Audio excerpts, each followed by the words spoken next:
নমস্কাৰ বন্ধুসকল, আপোনালোকৰ হয়তো মনত আছে সৰুতে আমি কণ্টগ্ৰামৰ বুদ্ধি নামৰ পাঠটি পঢ়িবলৈ পাইছিলোঁ। আজি মই কণ্টগ্ৰামৰ বুদ্ধি পাঠটি ভিডিঅ' আকাৰত আপোনালোকৰ আগলৈ আগবঢ়াইছোঁ। আহকচোন আমি সকলোৱে একেলগে চাওঁ। এখন হাবিত এটা কেটেলা পহু আছিল। তাৰ নাম কণ্টগ্ৰাম।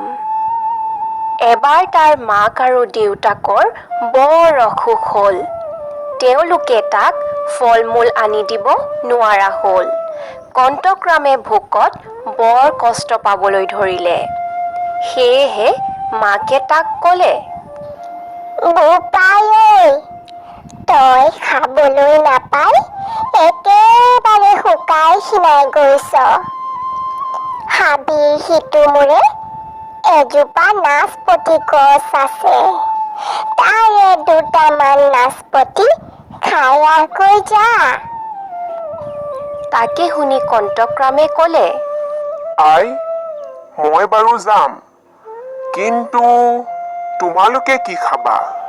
বোপাই, তই আমাৰ কথা চিন্তা কৰিব নালাগে। আমাৰ গা ভাল পালেই আমি খামগৈ। এতিয়া তই খাগৈ যা। কণ্টগ্ৰামৰ মনতে বৰ দুখ লাগিল। মাক দেউতাকে তাক সদায় খুৱায়, আজিনো সি অকলে খাবনে? এই বুলি ভাবি ভাবিয়েই কণ্টগ্ৰামে নাচপতি গছজোপাৰ ওচৰলৈ খোজ ল'লে।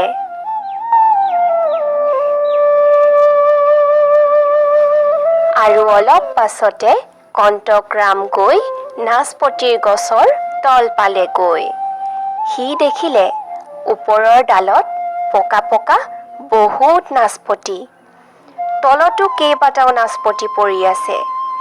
সি ভাবিলে, এটা নাচপতি বাৰু মই নিজেই খাম, এটা দেউতালৈ মুখতে লৈ যাম, কিন্তু মায়ে কি খাব? এইদৰে ভাবি থাকোঁতে হঠাৎ কণ্টগ্ৰামৰ মনত এটা বুদ্ধি খেলালে। সি পৰি থকা নাচপতিবোৰ গোটাই এঠাইত থোপ খোৱালে।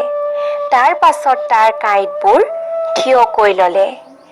1, 2, 3 বুলি সি ওলোটা খৰ এটা মাৰি নাচপতিবিলাকৰ ওপৰত চিত হৈ পৰিল। তাৰ পিঠিৰ কাঁইটবোৰে 4টা নাচপতি হালি ধৰিলে।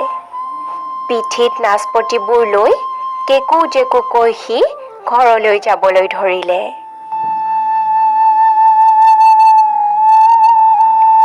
কণ্টগ্ৰামৰ পিঠিত নাচপতিবোৰ দেখি মাক দেউতাকৰ বৰ আনন্দ লাগিল। মাক দেউতাক আৰু সি তিনিও নাচপতিবোৰ ভগাই খালে। আৰু তেতিয়াই কণ্টগ্ৰামক মাকে ক'লে, আমাৰ কণ্টগ্ৰামৰ কাঁইটবোৰহে কোমল, বুদ্ধিটো হ'লে বৰ চোকা।